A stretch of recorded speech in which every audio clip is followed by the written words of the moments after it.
आज हम दोस्तों आपको राहुल गांधी के बारे में बताने जा रहे हैं कि कैसे राहुल गांधी चुनाव हार कर भी जीत गए। तो वीडियो को शुरू करते हैं। 22 मई 1991 अमेरिका से भारत आ रही एक फ्लाइट में एक 21 साल का लड़का बैठा हुआ था। वजह था पिता का अंतिम संस्कार।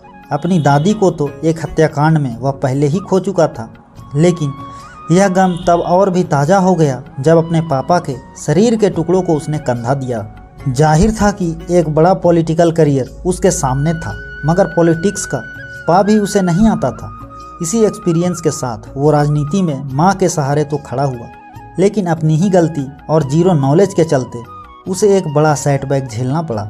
एक तरफ भर भर के लोगों ने उसे ट्रोल किया तो दूसरी तरफ बैक टू बैक पार्टी के हार ने साफ कर दिया कि जनता उसे नहीं चाहती। एक वक्त तो ऐसा भी आया जब लगा कि यह उसका पॉलिटिकल करियर का अंत है, लेकिन उसने हार नहीं मानी।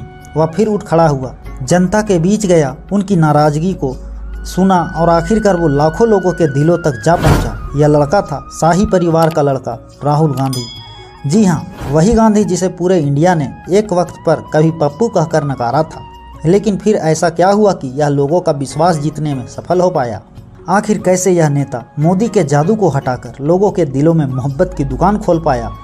क्या है राहुल गांधी की असली कहानी, और क्या अब नई यूथ इसे अपने लीडर की तरह देखने लगे हैं? तो वीडियो को शुरू करते हैं। साल था 1970 और तारीख थी 19 जून, जब नई दिल्ली के सबसे बड़े पॉलिटिकल घराने में राहुल गांधी का जन्म हुआ। वही राहुल जिसे जन्म से ही ऐसा देखा गया जैसे वह प्रधानमंत्री बनने के अधिकार के साथ पैदा हुआ है। लेकिन यह एक्सपेक्टेशन उनकी ज़िंदगी की रियलिटी नहीं बन पाई। बड़ा होते होते उनकी लाइफ में दो इंसिडेंट ऐसे हुए जिन्होंने उनके परिवार को तोड़ कर रख दिया, लेकिन तब यह समझने के लिए शायद वह काफ़ी छोटे थे। इसमें पहली घटना तो खुद उनकी दादी की मौत थी, जिन्हें उनके ही बॉडीगार्ड ने गोली मारकर हत्या कर दी थी और कोई कुछ नहीं कर पाया। यह सब जब हुआ तब राजीव गांधी इंडियन पायलट थे और राहुल की उम्र केवल 14 साल थी। पहले हालांकि वह दिल्ली के मॉडर्न स्कूल से ही पढ़ते थे, लेकिन 1982 में आगे की पढ़ाई करने के लिए उन्हें दूसरे स्कूल भेजा गया था और दादी की हत्या के बाद उन्हें वहां से वापस भी बुला लिया गया। सिक्योरिटी रीजन्स के चलते उन पर और उनकी बहन पर काफ़ी बंदिशें भी थी कि वह घर से ही पढ़ाई करें, और कहीं ना कहीं इसी फैसले ने राहुल गांधी की परवरिश में एक बड़ा रोल निभाया। हालांकि राजीव हमेशा इस बात का ख्याल रखते थे कि राहुल सादगी से जीना सीखे, लेकिन भारत के सबसे बड़े राजनीतिक परिवार में पैदा होने के अपने ही फायदे और नुकसान थे। फायदा यह था कि सभी ऐशो आराम उनके पास था, और नुकसान यह कि भारत की असल रियलिटी, गरीबी अमीरी जैसी परेशानियों को वह कभी देख नहीं पाए। आलम तो यह था कि राहुल घर से बाहर न जा सकते थे और ना ही दूसरे बच्चे उनके घर में अंदर आ सकते थे। ले देकर सुरक्षा कर्मियों के साथ ही राहुल खेला करते थे, और उनकी दादी को मारने वाला भी इन्हीं सुरक्षा कर्मियों में से एक था। कहते हैं कि यही वह प्रॉब्लम थी जिसने उनके दिमाग पर असर भी डाला था। खैर, इन सब से गुजरकर जैसे जैसे राहुल गांधी बड़े हुए, उन्हें इस चार दीवारी से बाहर जाने का मौका मिला, और यह मौका उनके पास आया 1989 में, जब दिल्ली की सेंट स्टीफेंस कॉलेज में उन्हें दाखिला मिला। हालांकि यहाँ भी प्रॉब्लम यह थी कि स्टीफेंस कॉलेज में उनके साथ सिक्योरिटी पर्सनल का एक भारी दस्ता रहता था। उन्हें केवल घर से कॉलेज और कॉलेज से घर जाने की अनुमति थी। ऐसे में राहुल ने मन बना लिया था कि इस सुरक्षा घेरे से पीछा छुड़ाने के लिए देश से बाहर जाएंगे, और आगे हुआ भी ऐसा ही। 1990 में राहुल ने अमेरिका के रोलिंस कॉलेज में एडमिशन लिया, और यहाँ सिक्योरिटी रीजन्स के चलते उनकी पहचान गुप्त रखी गई। लोग यहाँ उन्हें रलविंसी नाम से जानते थे। केवल भारत सरकार और फ्लोरिडा पुलिस के बड़े अधिकारियों को ही इस बात की जानकारी थी कि राहुल अमेरिका में हैं। चीज़ें राहुल के लिए अब नॉर्मल जरूर थी, लेकिन उनकी यह नई जिंदगी तब बदल गई जब अगले साल ही उनके पिता राजीव गांधी की एक बम धमाके में हत्या कर दी गई। वो तब देश के प्रधानमंत्री थे, और उनके साथ जब यह हुआ तो कांग्रेस को एक बड़ा झटका लगा। आलम यह रहा कि गांधी परिवार कुछ साल के लिए राजनीति से दूर ही हो गया। सोनिया गांधी तब खुद इस डर से राजनीति में नहीं उतरना चाहती थी कि वह परिवार के बाकी सदस्यों को भी ना खो दे। एक तरफ भारत की राजनीति में जहां अलग ही माहौल था, वहीं 1994 में अमेरिका से बैचलर की डिग्री लेने के बाद राहुल गांधी लंदन आ गए और कैम्ब्रिज में एमफिल के लिए एडमिशन ले लिया। इस दौरान राहुल ने एक मैनेजमेंट कंसल्टेंसी फर्म में भी काम किया, लेकिन आखिरकार उन्हें अपना रुख भारत की तरफ करना ही पड़ा, जहां एक पॉलिटिकल करियर उनका इंतजार कर रहा था। इंडिया आकर 2002 में राहुल ने भारत में बैंक ऑप्स नाम की एक इंजीनियरिंग डिजाइन आउटसोर्सिंग फर्म खोली, लेकिन क्योंकि इनका नाम राहुल गांधी से जुड़ा था, इसीलिए उन पर आरोप लगे पॉलिटिकल इन्फ्लुएंस के चलते इस फर्म को बड़े प्रोजेक्ट आसानी से मिल जाते थे। इन सब ने राहुल को राजनीति की तरफ मुड़ने के लिए मजबूर कर दिया। साल 2004 ये वो साल था जब तय हो गया कि राहुल का करियर अब राजनीति से जुड़ने वाला है। हालांकि उन्हें सक्सेस मिलेगी या नहीं यह भी एक बड़ा सवाल था, लेकिन कांग्रेस के चाहने वालों के लिए वो एक उगते सूरज थे जो पार्टी को बड़ी हाइट्स पर लेकर जाने वाले थे। शायद आपको यकीन ना हो, लेकिन शुरुआत में हुआ भी कुछ ऐसा ही। सबसे पहले उनको उनकी मां की सबसे सेफ सीट अमेठी से ही उठाया गया और वहां से वह जीते भी।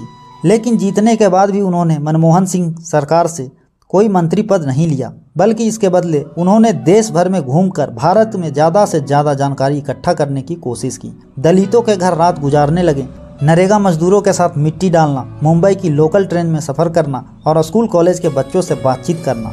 यह सब काम उन्होंने किया अपनी इसी डाउन टू अर्थ नेचर से। वे 2007 में कांग्रेस के महासचिव भी बने और उन्हें यूथ कांग्रेस NSUI का प्रभार भी मिला। इस बीच राहुल ने यूथ कांग्रेस में बड़े बदलाव किए और इसके लिए उनकी वाहवाही भी हुई। इसी का रिजल्ट था कि साल 2009 में जब लोकसभा चुनाव हुए तो राहुल गांधी की रैलियों की बदौलत कांग्रेस 206 सीटें जीतने में सफल रही। आप यकीन नहीं करेंगे, लेकिन उस दौर में तब मीडिया राहुल की दीवानी थी। वो राहुल को पलकों पर ही बिठाने को तैयार थी। इस जीत के बाद तो उन्होंने जल्द ही राहुल को युवराज की उपाधि तक दे डाली। इस चुनाव में कांग्रेस ने यूपी में अच्छी खासी वापसी की। 80 में से 22 सीटें उनको मिली। मनमोहन सिंह की अगुवाई में जब लगातार दूसरी बार यूपीए की सरकार बनी तो उम्मीदें लगाई जाने लगी कि राहुल कोई अहम मंत्रालय लेंगे, लेकिन ऐसा कुछ नहीं हुआ। राजनीति में जगह बनाने की बजाय वह मंत्रालय से दूर ही रहें। गांधी परिवार के सदस्य मंत्री बनने के लिए राजनीति में नहीं आता है, यह कहावत बरकरार रही। अब आप सोच रहे होंगे कि राहुल के लिए जब चीज़ें इतनी अच्छी थी तो परेशानी कहाँ से आई। आखिर इस शहजादे के पप्पू बनने की कहानी कहाँ से शुरू हुई। ऐसा क्या हुआ जो यह अर्श से फर्श पर आ गिरे। उनके लिए मुश्किल राह की शुरुआत हुई 2010 में, जब लगातार कांग्रेस के घोटाले धागों की तरह खुलते चले गए। कॉमनवेल्थ से लेकर 2G स्पेक्ट्रम जैसे कई घोटालों में कांग्रेस के नाम सामने आने लगे। एक तरफ तो लोग पहले ही कांग्रेस से गुस्सा थे, ऊपर से इस पूरे घोटाले के जवाब देने की बारी आई तो राहुल कहीं नजर नहीं आए। इसके अपोजिट अन्ना हजारे के भ्रष्टाचार विरोधी आंदोलन से भी लोगों का कांग्रेस पर गुस्सा बढ़ने लगा। और कमाल की बात तो यह थी कि उनको इसका जवाब तक नहीं दिया गया। एक तरफ यह सारे इशू चल रहे थे कि साल 2012 में यूपी का चुनाव आ गया, जहां कांग्रेस ने ज़्यादा से ज़्यादा सीट लेने की कोशिश की, लेकिन उनकी पार्टी महज 28 सीटें जीत सकी, जो कि पिछली सरकार से बस 6 सीटें ज़्यादा थी। बस यहीं से समझिए कि राहुल की राजनीति का एक बुरा दौर शुरू हो गया। अब तक जो मीडिया उन्हें देश के शहजादे के रूप में देखती थी, अब वही मीडिया उसे पप्पू की तरह देखने लगी। और इस सोच को बढ़ावा तब मिला जब बीजेपी में नरेंद्र मोदी का उभार शुरू हुआ। इन्होंने अपनी मार्केटिंग के लिए राहुल गांधी को निशाना बनाया और उन्हें बेवकूफ़ दिखाने की कोशिश करने लगे। नतीजा यह हुआ कि राहुल गांधी पर जोक बनने लगे। बीजेपी IT सेल द्वारा अफवाह फैलाई जाने लगी। उनके भाषणों की क्लिप काट कर अक्सर शेयर की जाती और सोशल मीडिया पर उन्हें अक्सर पप्पू कहकर बुलाया जाने लगा। जाहिर था न केवल यूथ बल्कि भारत के कोने कोने तक राहुल गांधी लोगों के लिए बस पप्पू बनकर रह गए थे और उनकी असल छवि कहीं खोकर रह गई। इसी बीच उनके एक पुराने इंटरव्यू की क्लिप भी वायरल हुई, जहां वह गलत इंग्लिश बोलते दिखाई दिए। उनके स्लिप ऑफ टंग को इतनी बुरी तरह से ट्रोल किया जाने लगा कि वह लोगों के लिए एक नाकाबिल राजनेता दिखने लगे। फिर 2013 में केदारनाथ में आई आपदा के दौरान भी राहुल कहीं नहीं दिखाई दिए। इससे उनकी छवि छुट्टी पर रहने वाले राजनेता की बन गई, जो मुश्किल की घड़ी में देश से कहीं गायब हो जाते थे।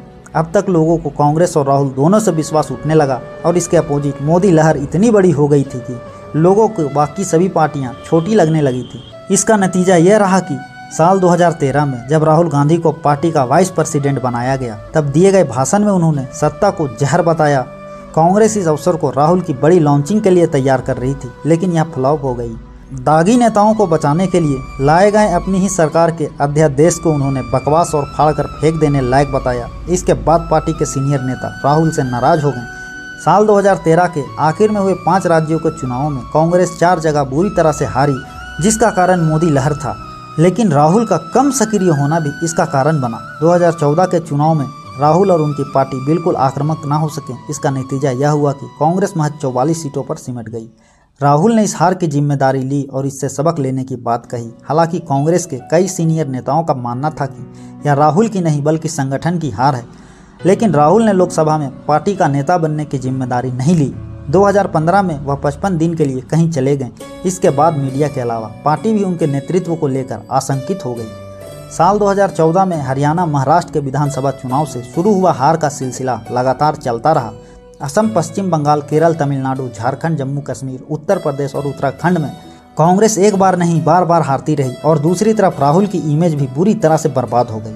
आलू डालने से सोना निकलेगा, ऐसी मशीन लगाऊंगा जिससे आलू डालकर सोना निकाला जाएगा, ऐसा बयान एडिट करके उनकी इमेज पर चिपका दिया गया, जिसमें इस साइड से आलू घुसेगा उस साइड से सोना निकलेगा, जबकि ये असल में मोदी जी द्वारा दी गई स्टेटमेंट थी। विपक्ष ने इसे इस तरह से बताया कि ऐसे तेजस्वी लोग हैं जो आलू से सोना बनाते हैं, वो काम हम नहीं कर सकते भाई, माफ़ करना। ऐसे में जाहिर था कि राहुल दुनिया की नज़र में केवल एक लूजर बनकर रह गए थे। राष्ट्रीय पार्टी सिर्फ 4 राज्यों में सिमट चुकी थी। कांग्रेसियों को लगने लगा कि राहुल के अंदर नेता की क्षमता नहीं है। साथ ही राहुल की सलाहकार टीम को भी दोष दिया जाने लगा। लेकिन अभी राहुल की राजनीति का एक उदय होना बाकी था। साल 2017 के दिसंबर में गुजरात में विधानसभा चुनाव होने वाली थी। अपनी हार को हार ना मानकर वह उठ खड़े हुए और उन्होंने गुजरात का रुख किया। वहां जाने से पहले राहुल ने अमेरिका की यूनिवर्सिटी में छात्रों से बात की। यहाँ राहुल का एक अलग ही अंदाज देखने को मिला। यहाँ उन्होंने बहुत आत्मविश्वास से सबके सवालों का जवाब दिया और मोदी सरकार पर निशाना भी साधा। इसके बाद राहुल ने मीडिया और सोशल मीडिया में अपना प्रेजेंस बढ़ा दिया और गुजरात में अशोक गहलोत को उन्होंने कांग्रेस का लीडर बनाकर भेजा। अब जाहिर है कि गुजरात प्रधानमंत्री मोदी और बीजेपी अध्यक्ष अमित शाह का गृह राज्य है, इसीलिए चुनौती और भी बड़ी थी। ऐसे में राहुल ने लगातार वहां की यात्राएं की। गुजरात में अलग अलग आंदोलनों से उभर कर आए हार्दिक पटेल, जिग्नेश मेवानी और अल्पेश ठाकरे जैसे बड़े युवा नेताओं को उन्होंने अपने साथ में लिया और इस स्ट्रेटजी से गुजरात में भाजपा को मुश्किल में डाल दिया।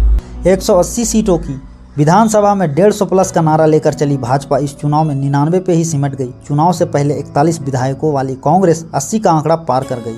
कांग्रेस भले ही हार गई, लेकिन 2014 से निराश कार्यकर्ताओं को गुजरात चुनाव ने जोश से भर दिया था। सलाहकारों की टीम बदलने के बाद से राहुल के राजनीतिक उत्थान का एक नया दौर शुरू हुआ। दिसंबर 2017 में राहुल कांग्रेस के अध्यक्ष बन गए। राहुल ने संगठन में बड़े बदलाव किए। अशोक गहलोत को प्रभारी महासचिव बनाया गया। कई राज्यों के अध्यक्ष बदले गए। कहा गया कि राहुल ने अब अपनी टीम पर काम करना शुरू कर दिया है और अब एक नया राहुल जनता को देखने को मिलेगा और वह राहुल था प्रधानमंत्री से सवाल पूछने वाला।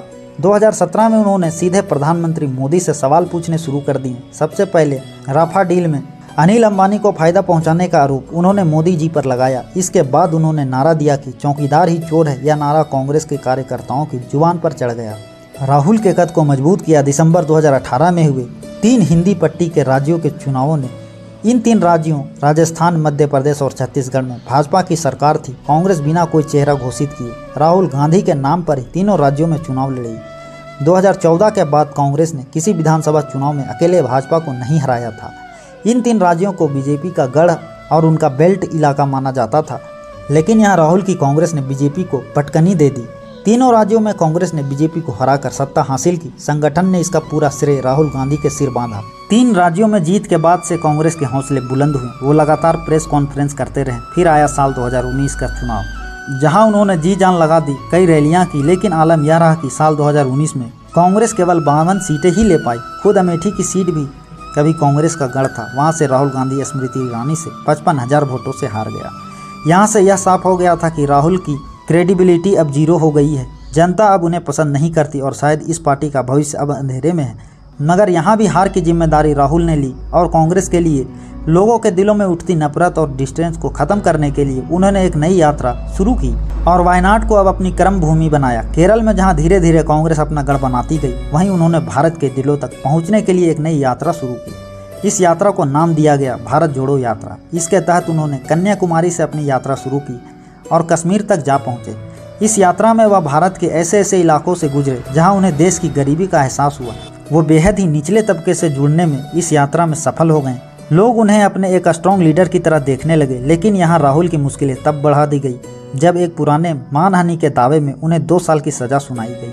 साथ ही उनकी सदस्यता एक सांसद से छीन ली गई। इसी बीच उनसे उनका घर तक छीन लिया गया। बीजेपी ने मौका देखकर उन पर अटैक किया, लेकिन कहीं ना कहीं बीजेपी का यह अटैक बैकफायर हो गया। लोगों को राहुल के प्रति नफरत के बजाय सिंपैथी होने लगी और उनके साथ जो हुआ उसे गलत करार देने लगे। आलम यह रहा कि सुप्रीम कोर्ट ने इस फैसले पर स्टे ऑर्डर लगा दिया, जिससे उन्हें वापस उनकी सदस्यता मिली।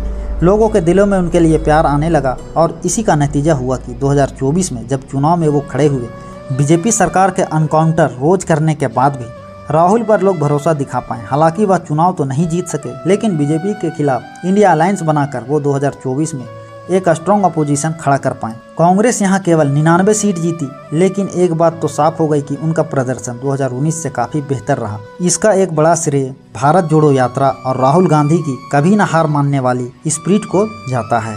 अब आगे वो कितने आइडियल लीडर बनकर उभरते हैं और आखिर कैसे लोगों के दिलों में मोदी की तरह अपनी जगह बनाते हैं, यह तो वक्त ही बताएगा। लेकिन एक बात तो साफ है कि यह वो राहुल नहीं जो 2014 में इन्हें पेश किया गया था।